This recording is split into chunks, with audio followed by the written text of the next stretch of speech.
پھر ایک مرتبہ بلند تر صلوات۔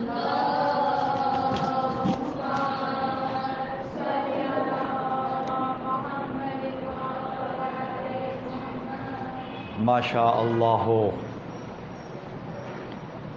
لا قوة الا باللہ العلی العظیم، واعوذ باللہ من الشیطان اللعین الرجیم۔ بسم اللہ الرحمن الرحیم۔ الحمد للہ الذی ہدانا لہذا وما كنا لنہتدی لولا ان ہدانا اللہ، لقد جاءت رسل ربنا بالحق، والصلاة والسلام علی سید الانبیاء والمرسلین، خاتم النبیین سیدنا و مولانا ابی القاسم محمد۔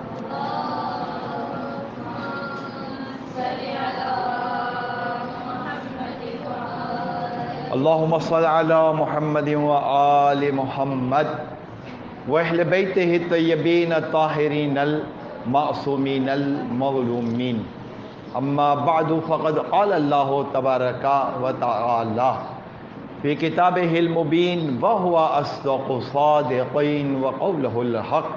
بسم اللہ الرحمن الرحیم۔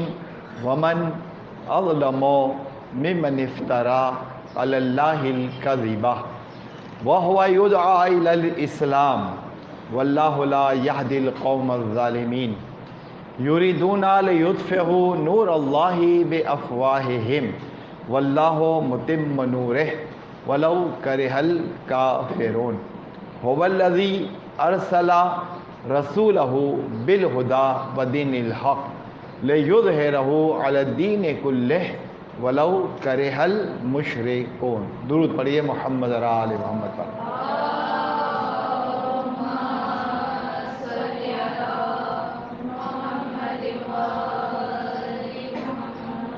ماہ مبارک شعبان بہت زیادہ سعادتوں اور برکتوں کا مہینہ ہے، اور اس ماہ مبارک میں معصومین کے حوالے سے جب ہم ولادت کی محافل کا تذکرہ کرتے ہیں تو امام علی مقام علیہ السلام علیہ السلام کی ولادت باسعادت اور پھر شہزادوں کی ولادت کے ساتھ جو پورے ماہ میں بہت اہم ولادت باسعادت کی تاریخ آتی ہے، وہ ہے ہمارے زمانے کے امام علیہ السلام۔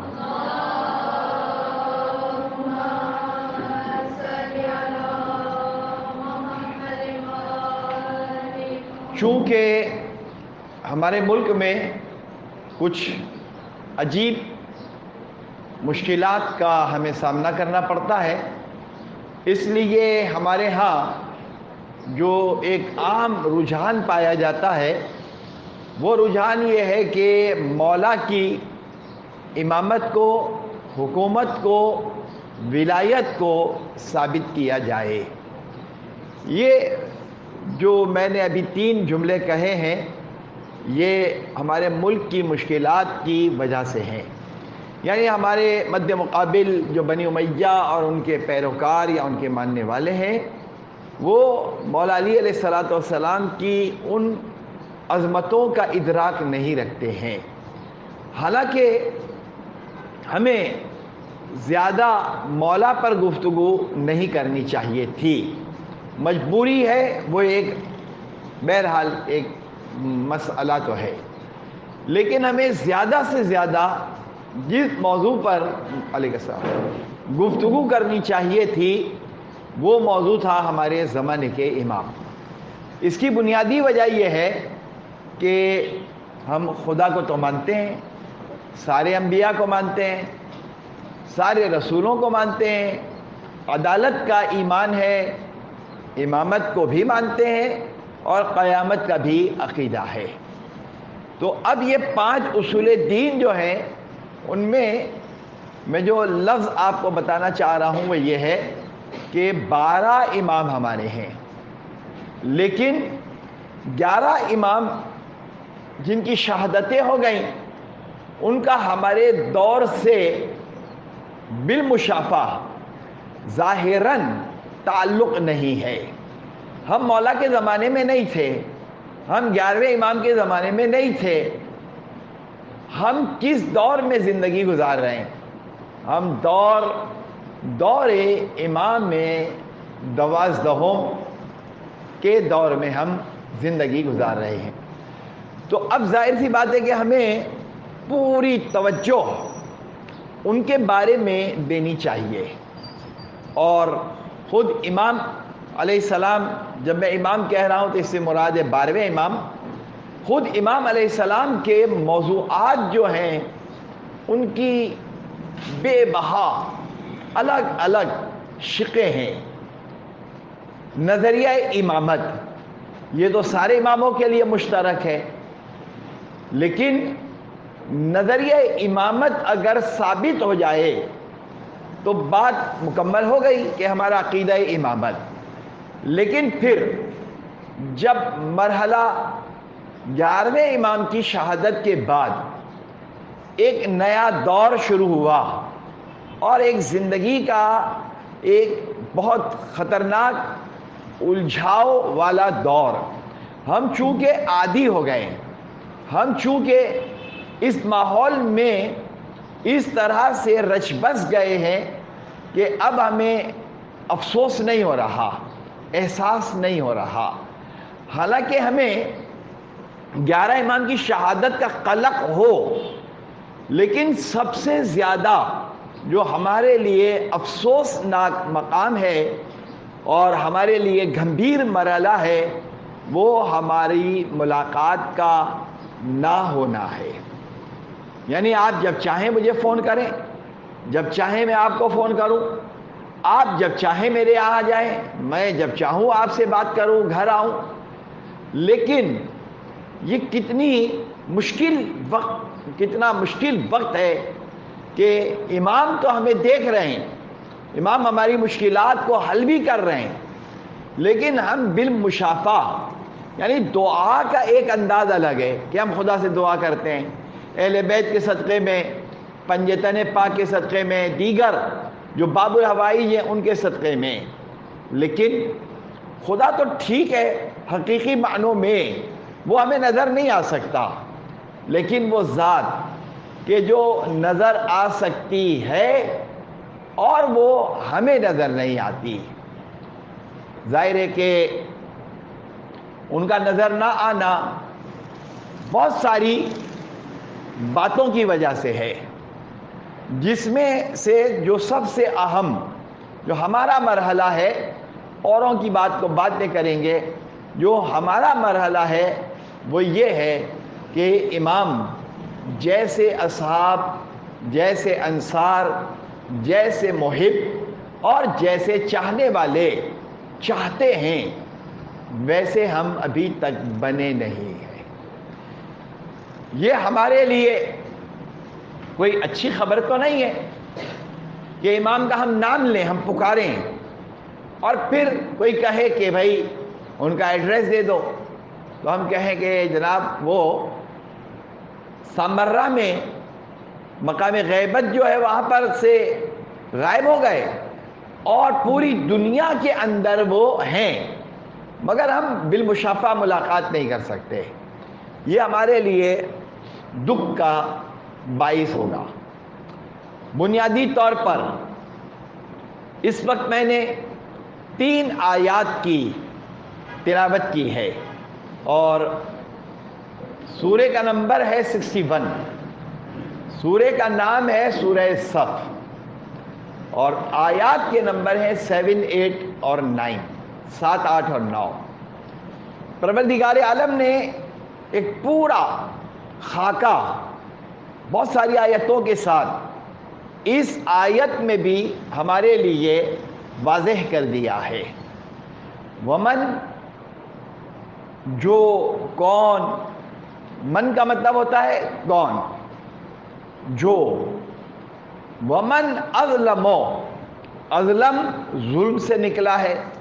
ومن اظلم من افترا، یہ افطرا جو ہے یہ بہتان لگانا، بہتان لگانا، کسی پہ تہمت لگانا. ومن اظلم ممن افترا علی اللہ الکذب وہو یدعی الی الاسلام. کتنی گمبھیر بات ہے کہ جناب جب اسلام کی دعوت دی گئی تو انہوں نے افطرا باندھا، کس کیا، جھوٹ بولا اور اس دعوت کو قبول نہیں کیا.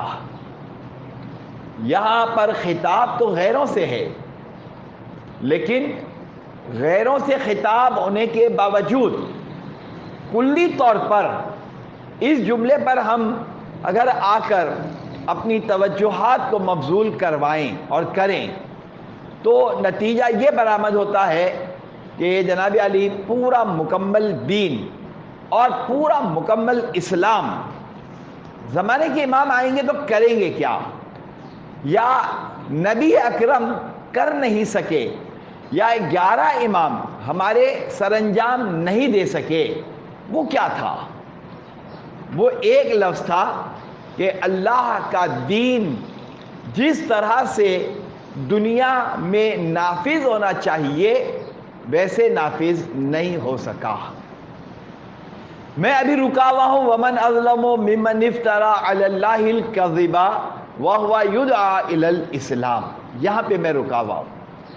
تو اب تاریخ میں یعنی سارے انبیاء کی پوری ساری تاریخ کا جہاں تک مطالعہ ہم کر سکتے ہیں، نتیجہ فکر یہ برآمد ہوتا ہے کہ اللہ کا پیغام نہ توریت، نہ زبور، نہ انجیل، نہ صحف ابراہیم، نہ صحف موسیٰ، مکمل طور پر دین نافذ ہو نہیں سکا.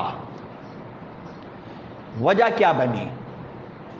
کیا خدا کے دین میں کوئی کمزوری ہے، یا ہادیان برحق نے اسے صحیح طرح سے نہیں پہنچایا؟ یہ دونوں باتیں اتنی اہم ہیں کہ اگر ہم ذرا سی بھی جھول دیں گے تو دائرہ اسلام سے نکلنے کا امکان پیدا ہوگا. یعنی خداوند عالم کا دین کامل ہے اور جتنے بھی انبیاء آئے وہ سارے کے سارے کامل دین کے نفاذ کے لیے تشریف لائے، اور پروردگار نے اس سارے انبیاء کو بے خطا گناہوں سے، لغزشوں سے مبرہ، منزہ، پاک رکھا. سوال یہ ہے کہ اصل مسئلہ کیا ہے؟ اصل مسئلہ ہے دین نے کیا کہا اور ہماری چاہت اور رضا کیا ہے. یہ دو الگ الگ باتیں ہیں. ہونا یہ چاہیے کہ جس طرح سے ہم دنیا کے بہت سارے کام انجام دیتے ہیں، ایک چھوٹی سی بات یہ ہے کہ یہ موبائل ہمارے پاس ہے. جناب اس میں میسیج کیسے لکھا جائے گا، اس میں کی بورڈ کیسے استعمال ہوگا، ڈیٹا سیو کیسے ہوتا ہے، کال کیسے ہوتی ہے، جو یہ سسٹم ہے، اس سسٹم کے برخلاف کوئی کام ہم انجام نہیں دے سکتے. یعنی میسیج ہمیں کرنا ہو تو کال میسیج نہیں ہوتا اور میسیج کال نہیں ہوتی.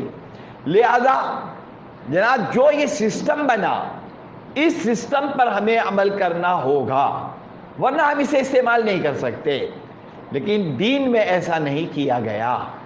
ہمیں چاہیے تھا کہ اس وقت دین نے میرے بارے میں کیا کہا، میں کون ہوں، میری ذمہ داری کیا ہے، اور دین نے میرے بارے میں کیا کہا. جو دین کہتا جائے میں عمل کرتا جاؤں تو پھر ظہور امام ہو جائے گا، پھر امام کے ظہور میں تاخیر نہیں ہوگی. لیکن ہوا کیا؟ ہوا اس کے بالکل برعکس کہ ہم جو کہہ رہے ہیں، جو ہم کر رہے ہیں بس وہ دین بن جائے، یہ نہیں ہو سکتا۔ یہاں پر ٹکراؤ ہو گیا۔ یہ جو ٹکراؤ ہو گیا تو ہم نے دین کو پورے اس کے احکامات کے ساتھ ہم نے قبول ہی نہیں کیا۔ مثلا بہت طول تاریخ میں نظر دوڑائیں تو ہمارے سامنے حضرت نوح علیہ السلام آتے ہیں۔ 2500 سال، یہ کوئی معمولی وقت تو نہیں ہے۔ 2500 سال کی تبلیغ کا نتیجہ ہزاروں لوگوں میں اگر 82 افراد جو کشتی میں سوار ہوئے، باقی سب کے سب گمراہ ہو گئے۔ یعنی تبلیغ کا جو ڈیوریشن ہے یا دورانیہ ہے وہ کتنا ہے؟ 2500 سال۔ اور ٹوٹل ایمان قبول کرنے والے کتنے ہیں؟ صرف 82۔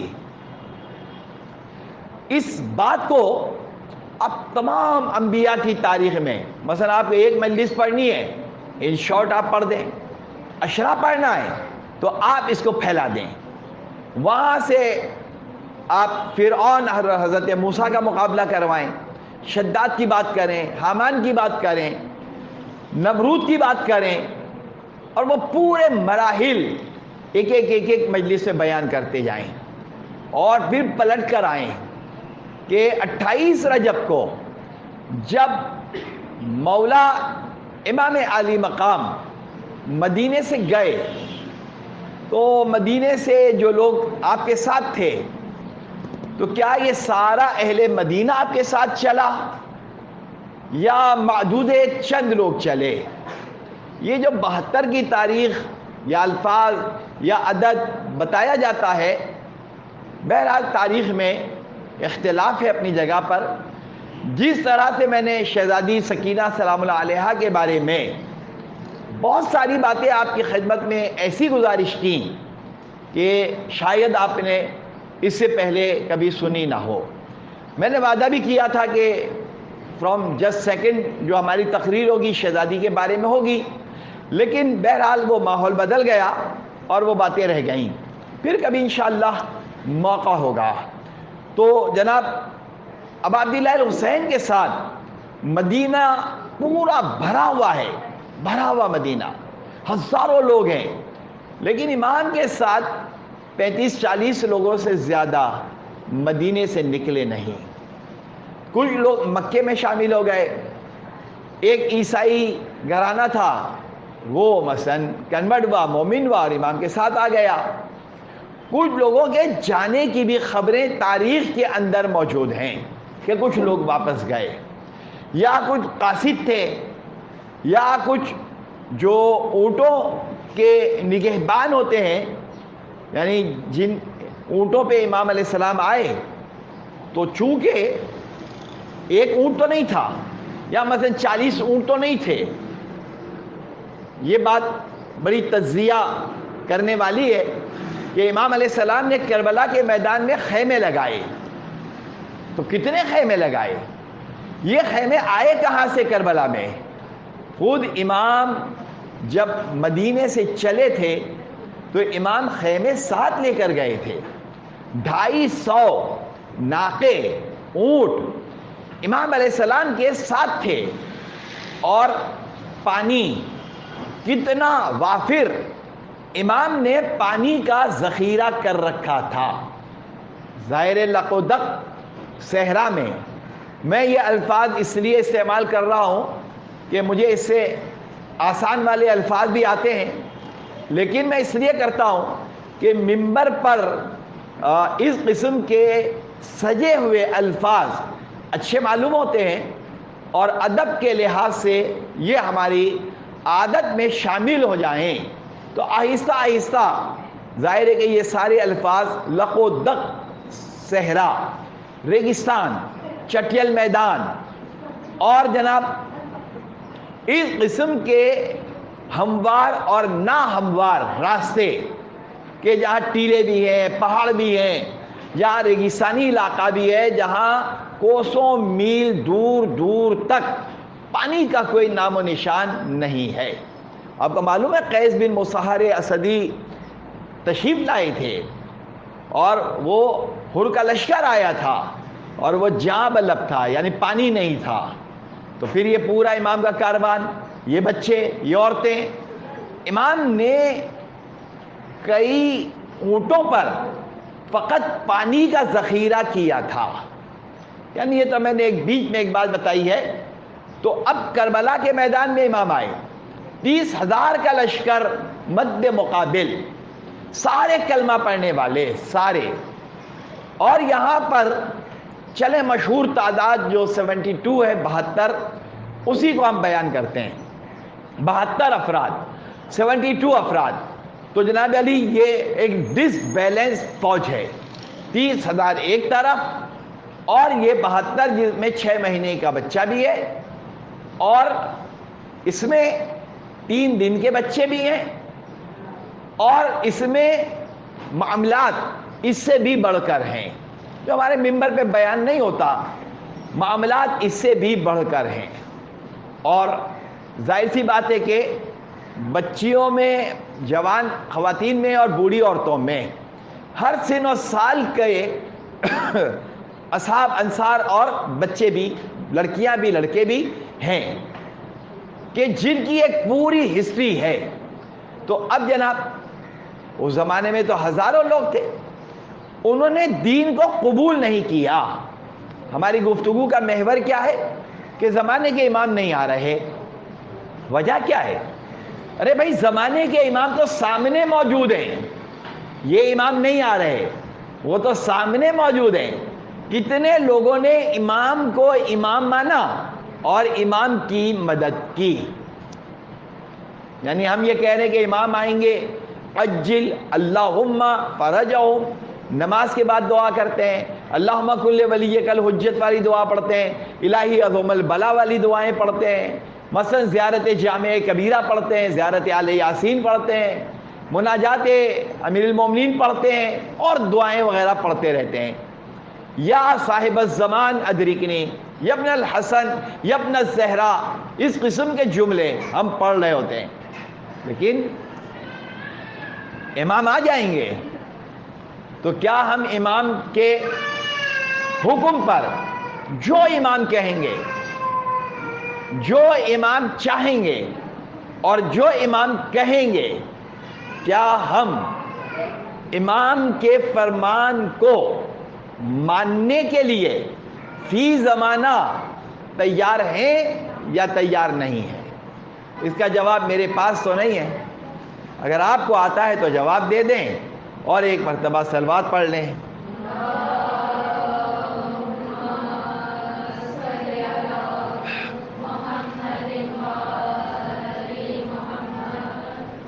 مجھے جواب نہیں آتا، اس لیے کہ دین آج جتنا میری ضرورت ہے، آج میری ضرورت کیا بنی؟ میری ضرورت بنی سب سے پہلے توحید، عدل، نبوت، امامت اور قیامت کے عقیدے کو صحیح طریقے سے سمجھنا، یہ میری بنیادی پہلی ضرورت ہے۔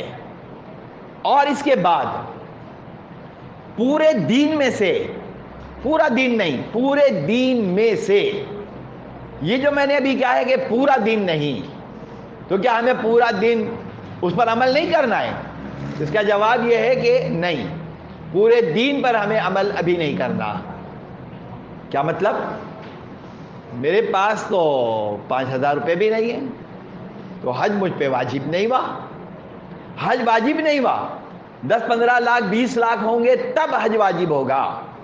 تو احکام کا یہ پورا پارٹ جس کا تعلق حج سے ہے، ابھی مجھے سیکھنا ضروری نہیں ہے، نہ واجب ہے نہ سیکھنا ضروری ہے۔ ماہ مبارک رمضان ابھی تو آیا نہیں ہے، آئے گا۔ ماہ مبارک رمضان کے چاند سے پہلے، ماہ مبارک رمضان میں واجبات روزہ، مبطلات روزہ، یہ جو مسائل ہیں یہ ہمیں سیکھنے ہوں گے، لیکن اس وقت واجب نہیں ہے۔ تو اب یہ پارٹ ہو گیا۔ کاروبار ہم کر نہیں رہے ہیں، مسائل ہمیں ضروری نہیں ہے۔ ہم نے گھر کرائے پہ لیا نہیں ہے، کرائے پہ دیا نہیں ہے، ضرورت نہیں ہے۔ بینک میں ہمارا اکاؤنٹ نہیں ہے، ضرورت نہیں ہے۔ بیمہ پالیسی ہم نے لی نہیں ہے، انشورنس ہم نے کروایا نہیں ہے، ضرورت نہیں ہے۔ تو جس چیز کی ضرورت پیش آتی رہے اس کا سیکھنا واجب ہے۔ بات واضح ہو گئی؟ جو میں کہہ رہا ہوں کہ پورا دین، پورا اسلام نہیں، جو آج ضرورت ہے، مثلا آج ہماری ضرورت کیا ہے؟ آج ہماری ضرورت ہے طہارت، یعنی طہارت کے بغیر نماز ہو نہیں سکتی، اور طہارت کے جتنے مرحلے ہیں ان مرحلوں کو ہمیں سب سے پہلے سیکھنا ہوگا۔ لہذا طہارت، اس کے اندر غسل بھی آئے گا، اس کے اندر وضو بھی آئے گا، وضو کا پیرل تیمم بھی آئے گا۔ پانی ہے تو ٹھیک ہے، پانی نہیں ہے تو تیمم۔ اب تیمم کیسے کریں گے؟ کیا پاک مٹی ہوتی ہے، کیا خاک ہوتی ہے، کس طرح ہاتھ مارتے ہیں، کیا کرتے ہیں؟ تو اب جناب علی آج میری ضرورت کیا ہے؟ نماز۔ ابھی وقت ٹائم ہو گیا اور نماز پڑھنی ہے، تو نماز کا ٹائم تو ہر تھوڑے عرصے کے بعد ہو رہا ہے، تو جناب روزہ ابھی اس وقت اس کے مسئلے سیکھنے کی ضرورت نہیں ہے۔ تو اب پورا دین جو ہے وہ آ تو گیا اور نافذ بھی ہوگا، لیکن سب کے لیے وہ ضروری نہیں ہوگا۔ صاحبان ثروت کے لیے، پیسے والے لوگوں کے لیے ایک پارٹ ہوگا کہ زکوٰۃ کیسے نکالو گے، خمس کیسے نکالو گے۔ جو خمس اور زکوٰۃ لینے والے ہیں ان کو یہ سیکھنا پڑے گا کہ کب خمس لے سکتا ہوں اور کب زکوٰۃ لے سکتا ہوں، یا اس طرح سے رمضان المبارک کے روزے نہیں رکھے، اب جو ٹائم ہے قضا روزوں کا۔ تو کہنے کا مطلب یہ ہے کہ پورا دین نافذ ہوگا، جس کی جو ضرورت ہے وہ اس دین کا حصہ لے، اسے سیکھے اور اس پر عمل کرے۔ تب جناب پروردگار نے سورہ صف کی 7 نمبر کی آیت میں کہا کہ ہم نے تو اسلام ان کے سامنے پیش کیا، بجائے اس کے کہ یہ اسلام کو قبول کرتے، لیکن انہوں نے افترا باندھا، کذب کیا، جھوٹ بولا، اور اسلام کو قبول کرنے کی بجائے اسلام سے کوسوں میل دور چلے گئے۔ تو پروردگار نے ایک اسٹیٹمنٹ جاری کر دیا۔ وہ اسٹیٹمنٹ کیا تھا؟ کہ پروردگار ظالموں کی ہدایت نہیں کرتا۔ آپ سورہ صف نکالیے، 7 نمبر کی آیت کا یہ آخری پورشن نکالیے اور نتیجہ برآمد کیجئے کہ جناب ظالم، سب سے پہلے کہا گیا ظالم، تو اس کا مطلب یہ ہوا کہ جو دین کو قبول کر لیتا ہے وہ ظالموں کے زمرے سے نکل جاتا ہے، اور جو دین کو قبول نہیں کرتا وہ بڑا چیمپئن بن جائے لیکن وہ ظالم ہوتا ہے۔ اس کا مطلب کیا ہوا؟ اس کا مطلب یہاں سے ایک نعرہ لگانے والا جملہ، نعرے لگانا یعنی ایک بیچ میں چلے ڈرائی تقریر ہو گئی ہے، سارے لوگ پریشان ہیں، ارے یہ مولانا کہاں کھپی آ گئے ہمارے سر کے اوپر، اور جناب یہ تو جان ہی نہیں چھوڑ رہے، اور وہ ایک دم ڈرائی تقریر کرتے ہیں، چلے بیچ میں ایک جو ہے ایسا نقطہ پڑھ دیتے ہیں کہ جناب علی اس میں مومنین کا دل خوش ہو جاتا ہے۔ اور وہ جملہ کیا ہے کہ جب ہم اپنے مولا کی بات کرتے ہیں تو جناب ہم تو کہتے ہیں علیہ السلام، اور جناب جو غیر ہیں مولا کے بارے میں کہتے ہیں کرم اللہ وجہہ، کرم اللہ، اللہ نے ان پر کرم کیا اور ان کے چہرے پر اللہ کا کرم۔ تو اب جناب علی جب کرم اللہ وجہہ کہا، اس کی وجہ کیا بتائی گئی کہ جناب اس کی وجہ یہ ہے کہ علی نے بتوں کے آگے اپنی پیشانی کو خم کبھی کیا ہی نہیں۔ تو اب جناب علی جو بت کے آگے اپنا سر جھکا دے وہ ظالم ہوتا ہے۔ کیوں ظالم ہوتا ہے؟ وہ اپنے نفس کے اوپر ظلم کرتا ہے، اور امام وہ ہوتا ہے اور علی وہ ہوتا ہے کہ جو نہ کسی اور پر ظلم کرتا ہے نہ اپنے نفس پہ ظلم کرتا ہے۔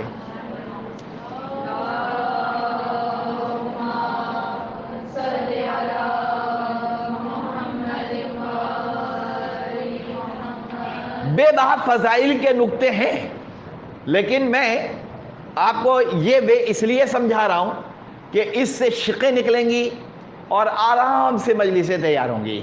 واللہ لا یہدی القوم الظالمین، اللہ کسی ظالم کی ہدایت نہیں کرتا۔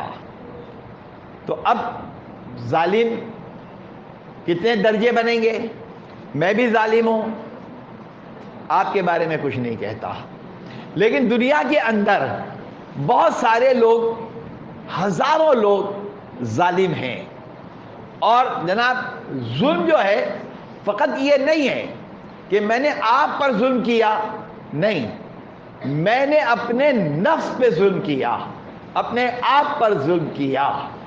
اب جناب علی یہ جو ظالم ہیں ان کا ٹکراؤ ہو رہا ہے، ان کی جنگ شروع ہو گئی، اور یہ جنگ جو ہے اس کا ظاہر ہے امام، اس کا ظاہر مقابلہ ہے نبی سے، ظاہر مقابلہ ہے انبیاء سے، لیکن اماموں کے سامنے ہوتے ہوئے اصل مقابلہ تو خدا سے ہے۔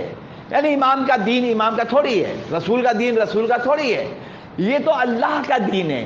اور جب اللہ کا دین ہے تو ہم سب کو چاہیے تھا کہ ہم کلی طور پر، کلی ہر چیز کو ہم مان لیں۔ اور یہ جو کلی میں نے کہا تو اس کو میں نے ابھی اتنی دیر میں بریف بھی کیا کہ اس وقت میری ضرورت کیا ہے، میں اپنی ضرورت کو دیکھوں اور بس دین نے کیا کہا ہے اس پر عمل کروں۔ نتیجہ کیا برآمد ہوا کہ جناب علی ہم نے خوف کے بتوں کو اپنے سر پر حاوی رکھا، اور خوف کا یہ جو بت ہے اس کو ہم نے کبھی توڑنے کی کوشش نہیں کی۔ گھر کیا کہے گا، خاندان کیا کہے گا، قبیلہ کیا کہے گا، ہم لوگ یہ کیسے سروائیو کر سکتے ہیں، ہم کیسے مقابلہ کر سکتے ہیں؟ نہیں، اگر ہم مقابلہ نہ کر پائیں کم سے کم ظلم کو ہم دل سے تو برا مانیں۔ جب تک ظلم کو دل سے برا نہیں مانیں گے، واللہ لا یہدی القوم الظالمین، ہم ظالم قوم کا حصہ بن کے رہیں گے۔ اور اب جناب علی ایک مقابلہ ہو گیا، کس کا کس سے مقابلہ؟ یریدون، 8 نمبر کی آیت، یریدون لیطفئوا نور اللہ بافواہہم۔ یرید آپ کو معلوم ہے، یرید کا مطلب ہوتا ہے ارادہ کرنا، جیسے ہم پڑھتے ہیں انما یرید اللہ، ارادہ کرنا۔ تو پروردگار عالم کہہ رہا ہے یریدون، یہ لوگ ارادہ کرتے ہیں کہ اللہ کے دین کو بے افواہہم، افواہ کیا ہے؟ پھونک، پھونک مارنا، پھونک مار دی۔ یہ لوگ چاہتے ہیں کہ اللہ کے دین کو اپنی پھونک سے یا پھونکوں سے بجھا دیں۔ یہ تو ان ظالموں کا ارادہ ہے، اور اللہ کا کیا ارادہ ہے؟ اللہ کا ارادہ ہے واللہ یتم، دیکھیے اتمام، مکمل کرنا، یریدون لیطفئوا نور اللہ بافواہہم واللہ متم نورہ۔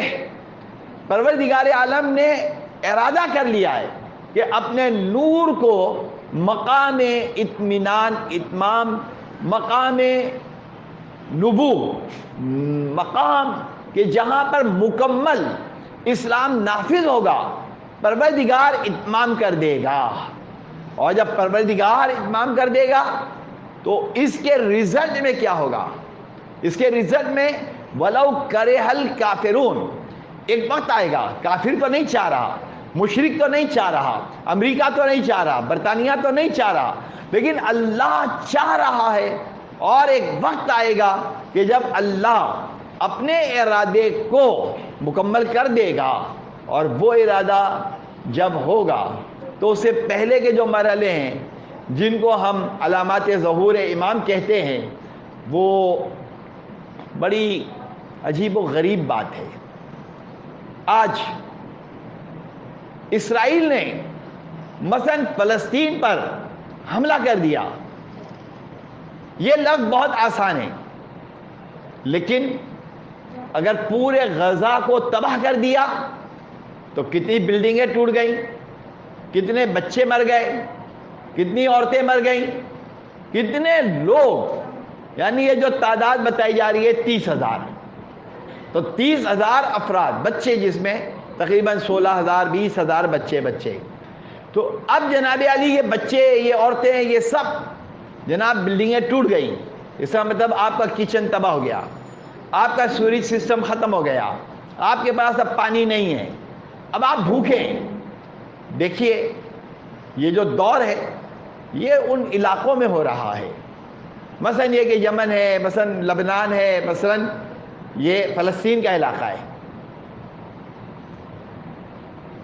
کیا ایسے مسائل یا ایسے مسائل ہمارے اوپر آئیں تو کیا ہم دین پر قائم رہیں گے یا دین کو چھوڑ کر ہم بے دین ہو جائیں گے؟ فیصلہ ہمیں کرنا ہے۔ مجھے جو لگ رہا ہے، یعنی میں اپنے بارے میں کہہ رہا ہوں، آپ کے بارے میں نہیں کہتا، میں اپنے بارے میں کہتا ہوں کہ اگر کوئی سختی آ جائے، تکلیف آ جائے تو میں دین پر مکمل عمل نہیں کر پاؤں گا۔ اور میں نے اکثر مردوں کو بھی دیکھا ہے لیکن عورتوں کو بہت زیادہ سنا ہے، مطلب میں ان کی سنتا نہیں ہوں لیکن سنا ہے۔ سنتا اس لیے نہیں ہوں کہ سننا نہیں ہے، میں نے فوراً یہ لفظ سنے ہیں، ارے امام کیا کر رہے ہیں، ارے امام آ کیوں نہیں جاتے؟ یعنی میں وہ جو بوڑھی عورتیں ہیں جو اب آپ کو بھی بننا ہے، تھوڑا تھوڑا آہستہ آہستہ جا کر ہم بن گئے، آپ کو بننا ہے، تو اب جناب امام کیا کر رہے ہیں، امام آ کیوں نہیں رہے، ارے ہم اتنی تکلیف میں ہیں۔ یہ کانوں میں الفاظ آپ کے بھی آتے ہوں گے، ہمارے بھی۔ یہاں پر ایک مقام امام کی معرفت کا آتا ہے کہ امام کی حقیقی معرفت کیا ہے، اور امام علیہ السلام جو اس وقت پردہ غیب میں ہیں تو یہ پردہ غیب کی وجوہات کیا ہیں؟ یعنی مثلا یہ کہ اب ہم اسلامی نظام پر تو عمل کر نہیں رہے، ہمارے ملک کا تو خیر بیڑا غرق ہو گیا، اور ہمارے ملک میں تو اسلام جو ہے وہ ایک کھلونے کی طرح سے سب نام نہاد مسلمان ہیں، یعنی شیعہ ہو یا سنی ہو۔ میں بالکل کلیئر بات کرنے کا عادی ہوں اور آپ کو جو بات سمجھاتا ہوں، شیعہ ہو یا سنی ہو، عقیدہ جو بھی ہو، عقیدہ جو اندر قلب میں ہوتا ہے اس کا عمل بالکل برعکس ہوتا ہے۔ تو نہ شیعہ دین پر عمل کرتے ہیں نہ سنی کرتے ہیں۔ ہمارا پورا سسٹم جو ہے پاکستان کے اندر تباہ ہو گیا، یعنی شیعت بھی تباہ ہو گئی، اور سنیت جو ہے وہ تو ہادی اور رہبر کے نہ ہونے کی وجہ سے وہ پہلے ہی سے تباہ تھے۔ لہذا یہ بات جو میں بیان کر رہا ہوں ڈر اور خوف کی بات ہے کہ شیعت تباہ ہو گئی۔ اصل بات یہی ہے کہ جناب علی امام علیہ السلام کے وجود کا اقرار کرنے والے خود امام کی کتنی مدد کر پائیں گے یا ان کے اندر کتنا جذبہ ہے۔ اگر آپ کے اندر امام کی امامت اور ان کی مدد کا جذبہ ہے تو امام جو دین نافذ کرنے والے ہیں بس اس دین پر عمل شروع کر دیں، کسی کا تانا ہے تو آنے دیں۔ مثلا جو لوگ یا جو عورتیں پردہ نہیں کرتی ہیں، بال کھلے ہوتی ہیں، جب ان سے کہا جاتا ہے تو جناب علی وہ ناراضگی کا اظہار کرتی ہیں، ارے بھائی ہم ہی رہ گئے کیا، ہم ہی رہ گئے پردہ کرنے والے کیا یہ دنیا ساری جو ہے وہ یہ ہے وہ ہے وہ ہے۔ تو جناب علی اس کا مطلب کیا ہوا؟ اس کا مطلب یہ کہ آپ نے دین کو سمجھا ہی نہیں۔ تو آپ ماتم کر لیں، آپ عزاداری کر لیں، آپ تعزیہ اٹھا لیں، آپ سب کر لیں، لیکن آپ نے دین کو قبول نہیں کیا۔ اب دین جب قبول کرنے کے لیے آپ تیار نہیں ہیں تو وہ امام آئیں گے تو جس طرح سے ہمارے پاس پوری تاریخ انبیاء موجود ہے، 1.25 لاکھ انبیاء اور 11 امام، یعنی نبی اکرم انبیاء کی فہرست میں آ گئے، جناب معصومہ کونین آ گئیں اور 11 امام۔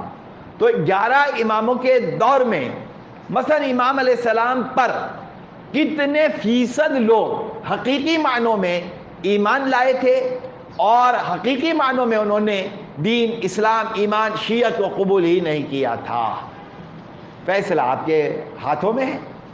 یعنی جب نبی کی وفات ہوئی تو تاریخ کی بات یہ ہے کہ 3 افراد حقیقی معنوں میں مسلمان تھے۔ 1.25 لاکھ آدمی تو غدیر کے جلسے میں تھے، اور جب نبی کی آنکھ بند ہوئی تو لکڑیاں لے کر سیدہ کے گھر کو جلانے والے سینکڑوں لوگ تھے یا ہزاروں لوگ تھے، اور شہزادی کو بچانے والے معدود 7-8 افراد تھے، بس 7-8۔ اور ان 7-8 افراد میں بھی ایک نام ہمیں ایسا ملتا ہے جو ویسے تو رشتہ دار ہے، نبی اکرم کا مولا علی کا رشتہ دار ہے، لیکن ایک وقت آیا کہ وہی مولا علی کے مخالف کیمپ میں چلا گیا اور مولا سے اس نے جنگ لڑی۔ آپ نے نام سنا ہے زبیر کا، طلحہ، زبیر، عائشہ، ان تینوں کی پلاننگ مولا کے خلاف۔ تو جناب سیدہ کے گھر میں زبیر موجود تھا اور ظاہر کے حمایتی تھا، لیکن لالچ، دولت یا ڈر، خوف، اس کی وجہ سے جناب پوری کایا پلٹ گئی۔ تو کہیں ایسا تو نہیں ہے کہ آج ہم جہاں چاہیں جائیں، جس طرح سے چاہیں رہیں، تو ہم دین کا نام لے رہے ہیں۔ تب ابا عبداللہ الحسین علیہ السلام کا ایک جملہ بڑا اہم ہے، دین ان کی زبانوں پر ہے۔ ماہ شعبان امام کی ولادت کا مہینہ ہے، لہذا میں یہ جملہ بھی کہہ رہا ہوں کہ دین ان کی زبانوں پر ہے، اور جب تک دین سے ان کو فائدہ ملتا رہے گا، دین ان کی زبان پر رہے گا، اور جب دین کے لفظ سے ان کا فائدہ ختم ہو جائے گا تو پھر ان کی زبان پر دین نہیں ہوگا۔ کتنی خطرناک بات امام نے فرمائی ہے، بڑا دل خراش یہ منظر ہے۔ امام نہیں آ رہے، ہم امام سے ملاقات نہیں کر پا رہے، ہماری کچھ ضرورتیں ہیں۔ ہاں، لسٹ آف ڈیمانڈ، سسرال سے جناب ایک لسٹ آئی ہے، ساس کا یہ جوڑا جائے گا، نن کو یہ ملے گا، فلان کو یہ ملے گا، ڈھیماکے کو یہ ملے گا، ایک لسٹ آئی ہے پوری۔ وہی حرکت ہم کرتے ہیں، بھائی وہ ددیا ساس ہے اس کو بھی ملے گا، بھائی 1 گھنٹے کے بعد وہ بادی حسن چلی جائیں گی، ان کو بھی ملے گا۔ لہذا یہ لسٹ جو ہے یہ کیا ہے؟ مولا عریضہ لکھا ہم نے، مولا ہمیں یہ چاہیے، مولا ہمیں یہ چاہیے، مولا ہمیں یہ چاہیے۔ ارے مولا سے تو سب چاہیے، مولا پلٹ کر کہیں گے بھائی میرے لیے تم نے کیا کیا اور جو مجھے چاہیے اس میں سے تم نے کتنا دیا؟ تو پوری لسٹ آف ڈیمانڈ عریضے میں تو لکھ دی ہم نے۔ ارے نہیں مولا، عریضہ میں 1 لائن کا لکھنا بتاتا ہوں آپ کو، میں 1 لائن کا عریضہ، اور وہ کیا لکھنا ہے؟ مولا آپ کی رضا کا کیا سامان ہے، آپ مجھ سے کیسے راضی ہوں گے وہ آپ مجھے بتا دیں، وہ سارے عمل میں انجام دوں تاکہ اس عمل کی وجہ سے آپ مجھ سے راضی ہو جائیں۔ بس یہ 1 لائن کا عریضہ۔ وہ جناب علی وہ قلم چاہیے، لکڑی کا قلم چاہیے، اور اس کے بعد جناب وہ آٹے میں ڈالیں گے، اور اس کے بعد جناب یہ ہوگا، اور ایک پوری لسٹ ہم نے بنا دی۔ ٹھیک ہے، دعا مانگیں، دعا مانگنا منع نہیں ہے، لیکن جناب دنیا بھر کی دعائیں ہم اپنے لیے مانگ رہے ہیں، اور امام کہہ رہے ہیں کہ میری مدد کرو، تو ہم امام کی مدد کرنے کے لیے تیار نہیں ہیں۔ امام ہماری مدد کریں، ہم ان کی مدد نہ کریں۔ ان کی مدد کیا ہے؟ ان کی مدد ہے دین پر عمل کرو، بس۔ اب جناب دین نے کیا کہا، دین کیا کہہ رہا ہے؟ جب ہم سارے لوگ عمل کے لیے تیار ہوں گے تو اس سے پہلے جہاد ہے، اس سے پہلے بھوک ہے، اس سے پہلے افلاس ہے، اس سے پہلے بہت مشکلات ہیں، جس کو قرآن نے کہا وَلَنَبْلُوَنَّكُمْ بِشَيْءٍ مِّنَ الْخَوْفِ وَالْجُوعِ وَالنَّقْصِ مِّنَ الْأَمْوَالِ وَالْأَنفُسِ وَالثَّمَرَاتِ وَبَشِّرِ الصَّابِرِينَ الَّذِينَ إِذَا أَصَابَتْهُمْ مُصِیبَةٌ قَالُوا إِنَّا لِلَّهِ وَإِنَّا إِلَیْهِ رَاجِعُونَ۔ درود پڑھیے محمد علیہ وسلم۔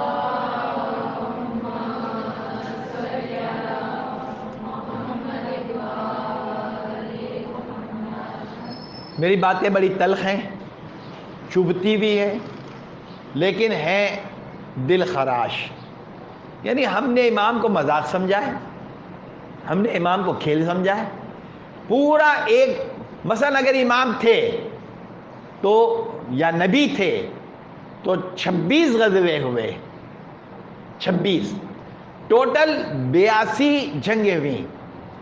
مولا کا دور آیا جمل صفین اور نہروان ہوئی. نعرے لگانا بہت آسان ہے، بہت آسان ہے. امام حسن مجتبیٰ نے عائشہ کے اونٹ کی کونچیں کاٹ دی، وہ حسن مجتبیٰ، نعرے حیدری. لیکن جو لوگ شہید ہوئے، جو لوگ زخمی ہوئے، ان کی تیمارداری کون کر رہا تھا؟ وہ عورتیں کہ جو مولا کے لشکر میں تھیں اور تیمارداری کر رہی تھیں. اور جناب جنگ کا ماحول تھا. یہ سارا یہ کون کرے گا؟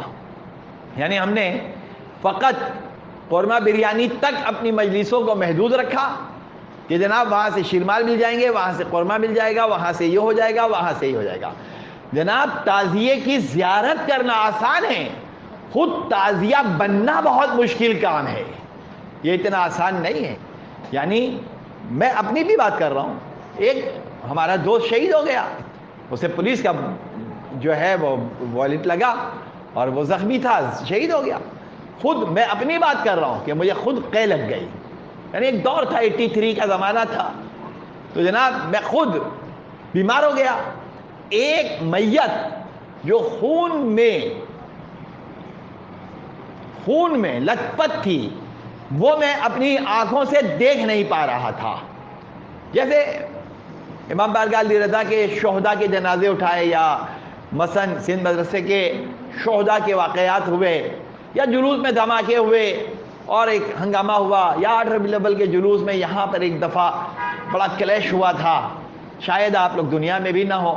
لہذا یہاں پر یہیں گولی مار میں ایک بہت بڑا کلیش ہوا تھا، اور ظاہر ہے میں بھی اسی جلوس میں ہی تھا. تو جناب یہ باتیں ہم سے برداشت نہیں ہوتی. تو سینکڑوں اور ہزاروں لاشیں، گردنیں کٹی ہوئی، ہاتھ کٹے ہوئے، گوشت اڑا ہوا، یہ کیسے ہم برداشت کر لیں گے؟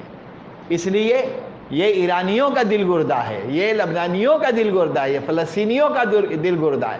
یہ عراقیوں کا زیادہ نہیں ہے، عراقی ڈرپوک ہیں. یمنیوں کا دل گردہ ہے.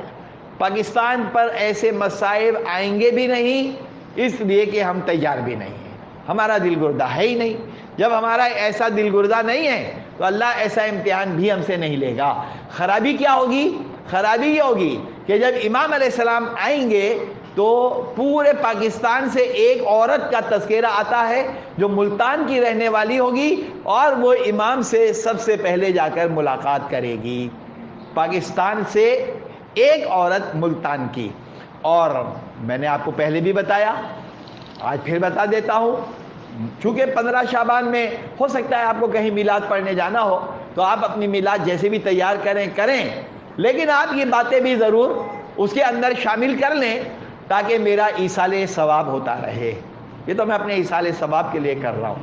اب آپ کی مرضی ایصال ثواب دینا ہے یا نہیں دینا ہے، وہ آپ کی مرضی. تو اب جناب ایک عورت نے کیا کیا؟ رات کو سوتی ہے بڑھیا،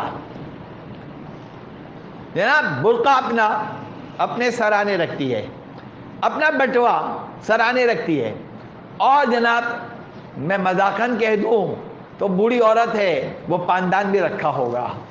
لہذا جناب اسے چپل جوتے جو بھی تھے اس نے اپنے سرانے رکھے. تو جب اس سے اس کی بچیوں نے کہا اماں یہ کیا کرتی ہیں آپ؟ تو کہا تمہیں پتہ نہیں ہے کہ امام کا ظہور اچانک ہونے والا ہے؟ امام کے ظہور کا اعلان جبرائیل کرنے والے، اور جبرائیل کہیں گے کہ اے مومنین آؤ، بس امام کا ظہور ہو گیا ہے خانہ کعبہ سے. تو وہ 313 افراد بادلوں پر بیٹھ کر جائیں گے. ارے بھائی اگر امام کے آنے کی اطلاع ہوئی اور جبرائیل کی آواز میرے کان میں آئی تو میں اتنی تاخیر نہیں کرنا چاہ رہی.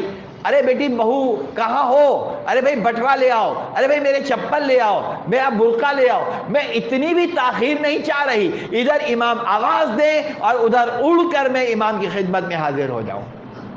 تو یہ تیاریاں جو ہے، گھر کی چابی ہے، برقع ہے، پیسے ہیں، یہ سب چیزیں جو سنبھال کے رکھتا ہے، تو کیا وہ دین پر عمل نہیں کرے گا؟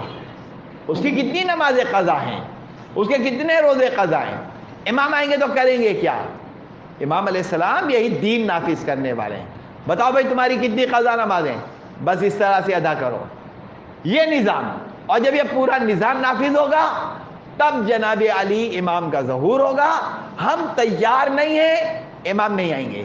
ہم تیار ہو جائیں، لفظ ہم کا ہے، میں نہیں کہا ہے، ہم تیار ہو جائیں اور ایک ایسا گروہ کہ جو امام کی مدد کرنے والا ہو، جب آمادہ ہو جائے گا تو امام تشریف لے آئیں گے. اور اب تاجیل کی دعا تو بہرحال ہمیں کرنا ہے کہ پروردگار ہماری تمام مشکلات کو دور کر دے، لیسٹ آف ڈیمانڈ، اور پروردگار ہم آپ کی نصرت کرنے والے بن جائیں. پروردگار ہماری ہماری عادت میں یہ بات شامل فرما دے کہ جب مولا کا ظہور ہو تو ہم امام کے مددگاروں میں، ہم امام کی نصرت کرنے والوں میں داخل ہوں. پروردگار دین کی سمجھ عطا فرما، جو دین ہم سمجھیں اس پر عمل کرنے کی توفیق عطا فرما، اور امام کے ناصروں میں ہمارا شمار فرما. اور اگر ہم مر گئے ہوں تو عالم رجعت میں پھر ہمیں دوبارہ اٹھا کر امام کے ناصروں میں ہمیں داخل فرما، تاکہ ابو بکر کو قتل کریں، عمر کو قتل کریں، عثمان کو قتل کریں. والسلام علیکم ورحمۃ اللہ وبرکاتہ.